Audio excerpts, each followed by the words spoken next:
Welcome to the Legacy All-Stars podcast. We feature inspirational stories from people who dedicate themselves to helping others. Here is your host, Alan Pawlowski. Thanks for tuning in to Legacy All-Stars. This episode is part 2 of a special 2-part episode with Green Bay Packers Hall of Fame running back Ahman Green. I hope you enjoy the show. Yeah. All right, we're going to shift gears again. One of the things that always made our relationship so meaningful is that we're both tech geeks at heart. Geeks in general, but tech geeks specifically. And esports, I know the answer to this question, but I want the audience to understand this. What sparked your shift into esports and youth development?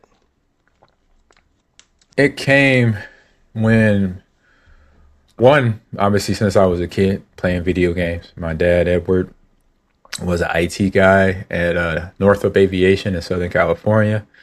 I say, so that's the origination. And he brought an Apple II PC, came home to repair it, and he fixed it. I was like over behind his back trying to see, I see the soldering iron and the smoke coming up, and he has this light, he has his glasses on to where he could see things better, and he had his X-Acto knife and black electrical tape, all the stuff that an IT person needs to fix a computer. And he finished.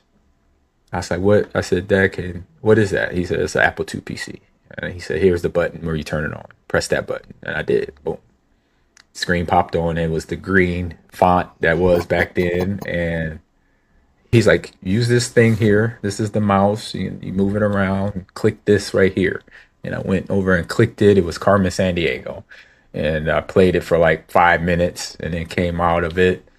And then he said, try this one. And he said, go ahead. And it was Oregon Trail. I played that for floppy like 5 disk minutes. Though, right? Yeah, yes.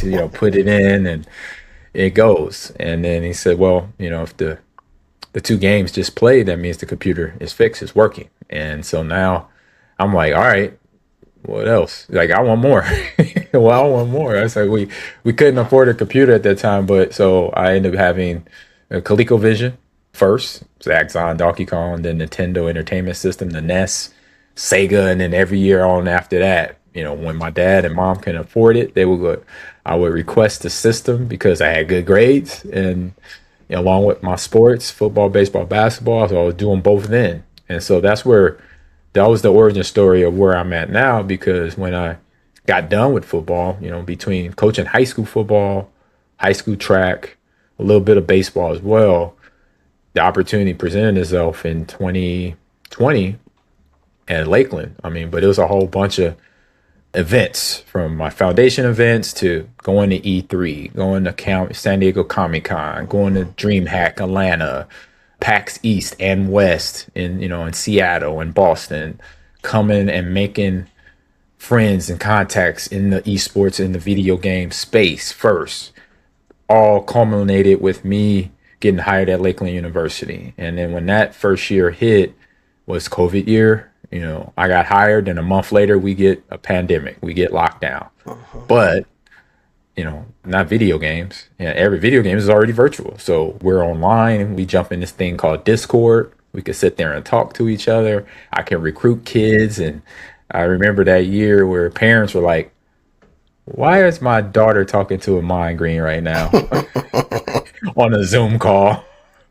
And I'm like, because I'm the esports coach at Lakeland, and she's really good at Fortnite. Her name popped up on my list of this website where I recruit kids from. And he's like, really? Is this real or are you joking? I'm like, no, I don't joke like this. I said, especially with not about that. Not about that. It's like, you got your daughter, she's 17, 18, about to go to college. I said, no, this is real. I'm trying to, I'm just asking her questions about her games and how long she's played video games, just like a recruiter would.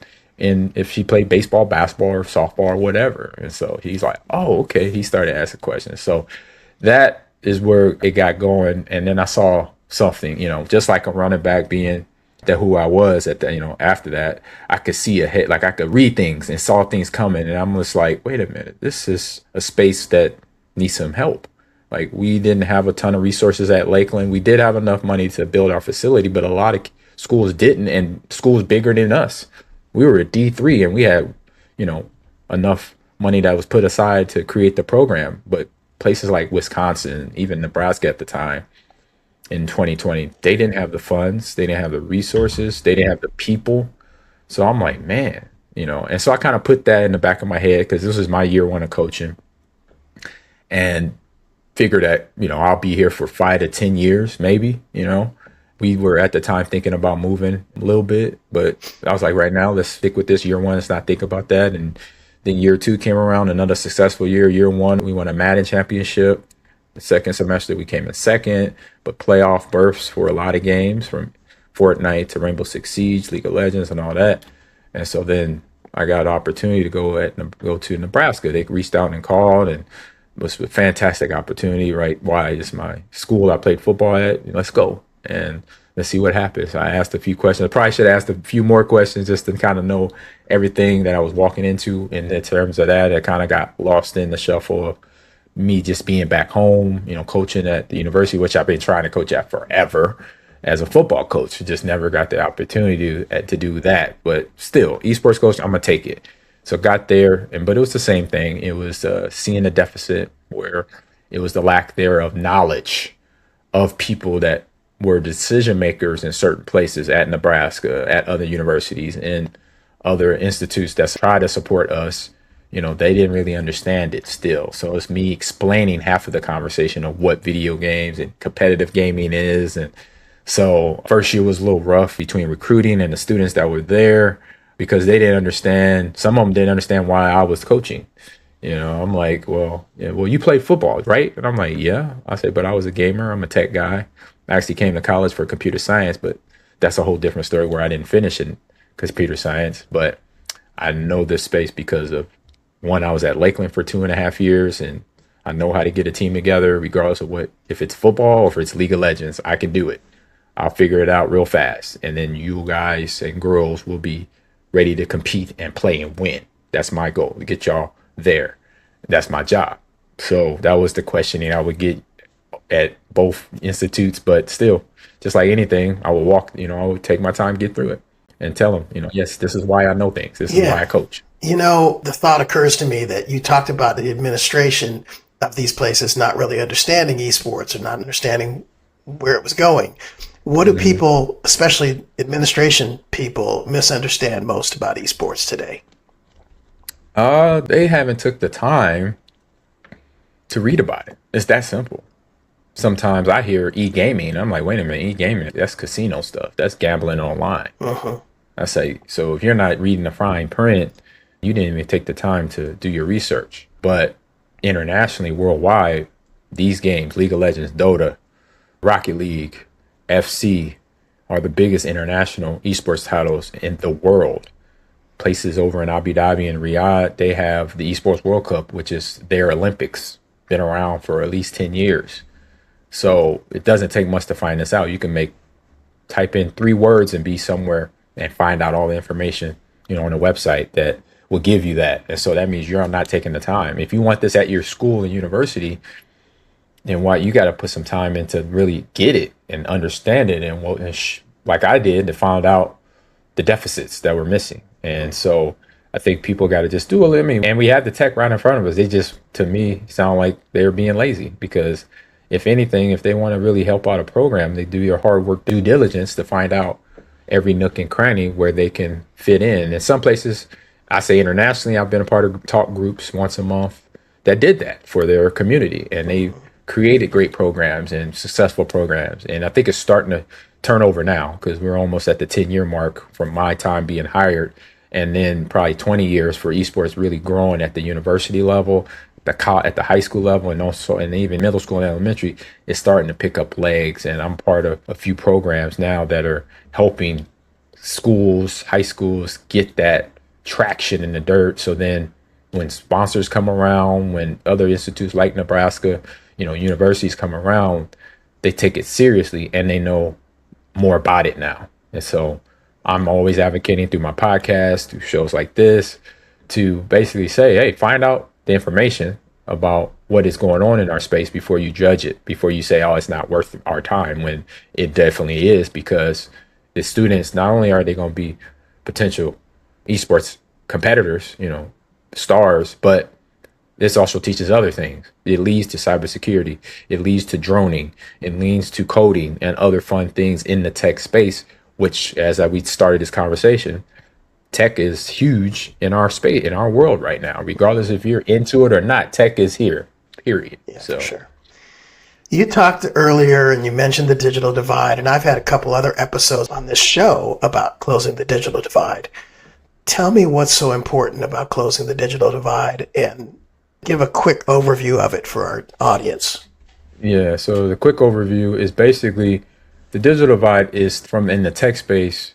It's where neighborhoods in the world that are lacking things like broadband internet and just the equipment to get that stuff and how to use it, or how to make it a useful item in their space, in their community. Working from home is a big deal because that means you could afford a computer that could withstand or, go through different things, and you could get your job done online, So, but if you don't have that, you got to go out and say, as we could say, old fashioned wise, hoof it to a job somewhere. So between broadband and internet, between the PC itself, the equipment, getting that stuff introduced to people, be it kids, be it teenagers, be it adults. So bringing an esports space to a facility, a boys and girls club, a local high school, middle school, elementary school, a rec center. So that's what the digital divide is bringing those spaces that we've seen in other ways that YMCAs do, that elementary schools do, that high schools do. They have a swimming pool, they have a football field, they have a basketball court, baseball court. Now I'm looking to put esports facilities or esports rooms in those same places to spread the word. And then, like I said, those esports rooms will lead to other jobs, kind of like what you did for a career, building out websites.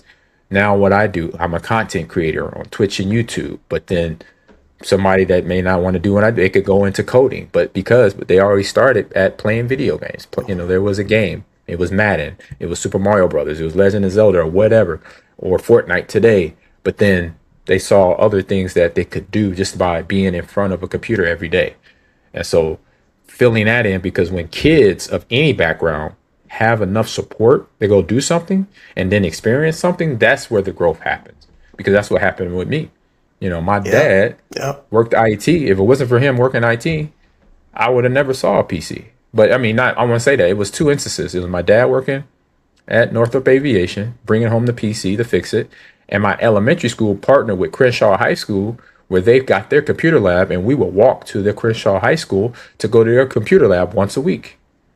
And so I got to be on the computer once a week for a semester, learning how to print a piece of paper, learning how to type, all of the basics of IT to know I could go in and be comfortable in front of a computer, comfortable in front of anything that looks like a computer, i.e. a machine on a construction site these days, right?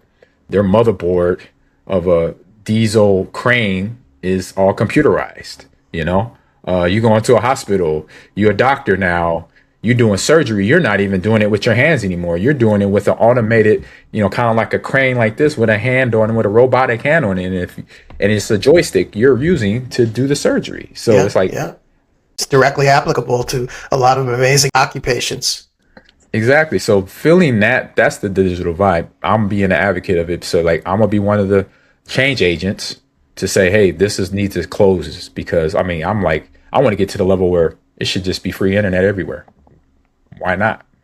Yeah. Because that's a way to make a living if you have it online. If you can't afford it, you're at a deficit in your family, in the neighborhood, in the community. So I'm looking at rural farm areas, native reservations, boys and girls clubs, and inner cities, or just inner city communities to go make the change and make the initiative happen. Yeah. Yeah. All right. This is a big question. How has your definition of success changed or evolved over the years? I say it is defined, and I don't think it's changed. It's still the same. My success is basically when you set a goal, you have the goal set, and then you have the ways to get to that goal, and then the follow through, and then the completion.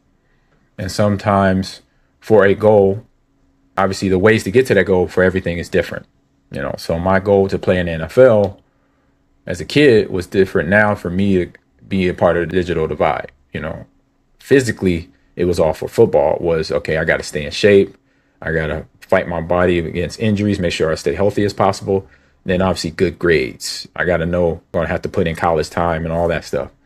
Now with fundraising, I got to talk more. I got to promote on my social media. So I got to learn or do some of these tasks that some of it I'm not accustomed doing, but now I am, because now I know that the word has to get out. It's spread around the world. So it is just knowing your path to get to your goal. That's what never changed. I'm saying it didn't change. It's just, like I said, for the goal it changes, but the process is the same, which I love the process of trying to accomplish goals. Because then I know that every day, the 9 to 5, everyday stuff, you wake up early, you start your day doing one thing, then it leads to you doing all the little things to get you to the bigger goal that's set at the end of the road. 100%. All right, I ask this question on every episode. What does legacy mean to you today?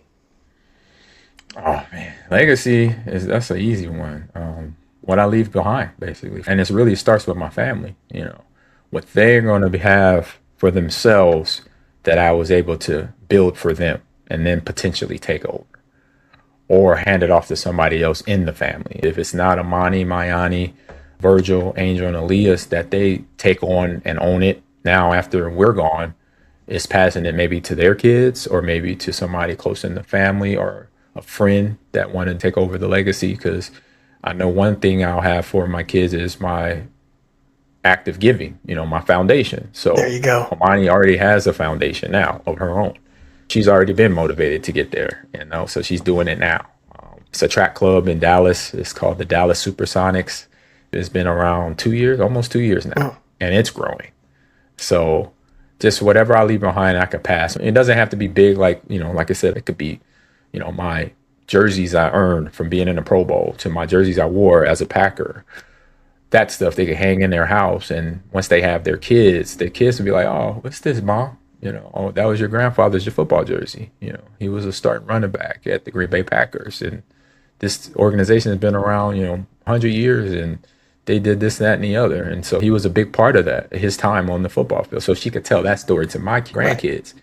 And that, like I was when LL or my brothers and sisters teaching me things, showing me things, motivation, I could pass that along through my actions on, like I said, on this rock that's hurling in space. I could pass that to them. This is just like you, but I love that the first thing that came out of your mouth was how you can teach your kids and your grandkids how to be people that give and that help others.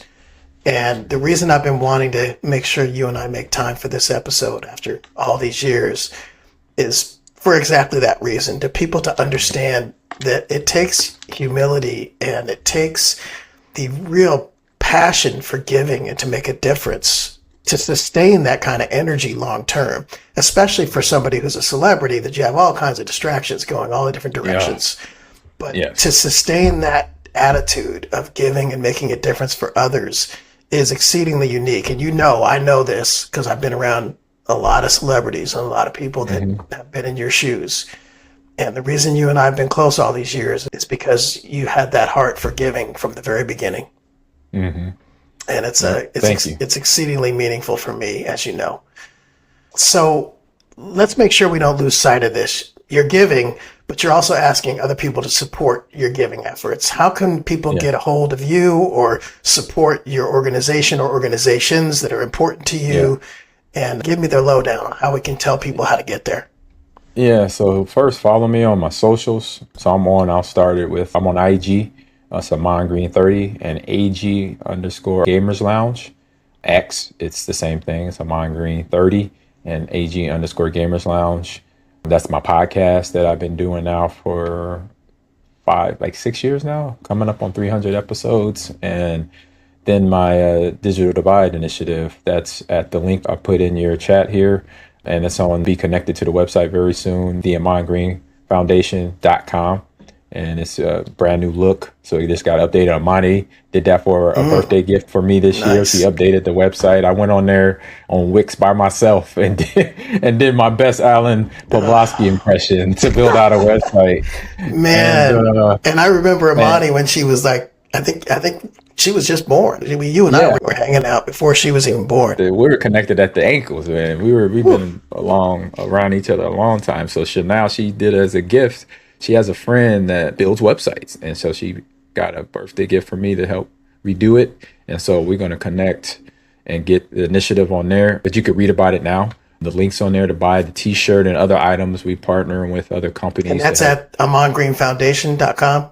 Yep, the Ahman Green, the AhmanGreenFoundation.com. Foundation.com. Yep, and then the link in your chat is from Tiltify, which is a funding website, a fundraising website that content creators can use.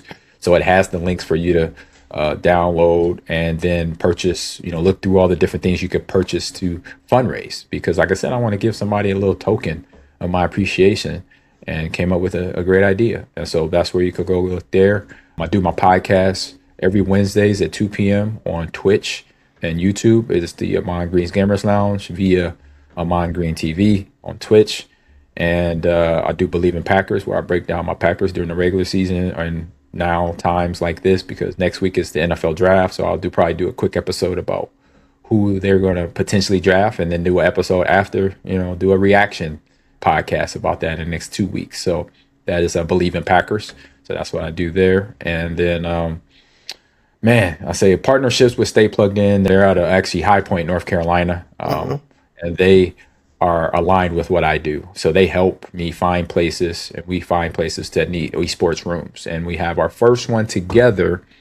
It's going to be in Wisconsin. It's the Menominee University Family Center that's on the Menominee Reservation.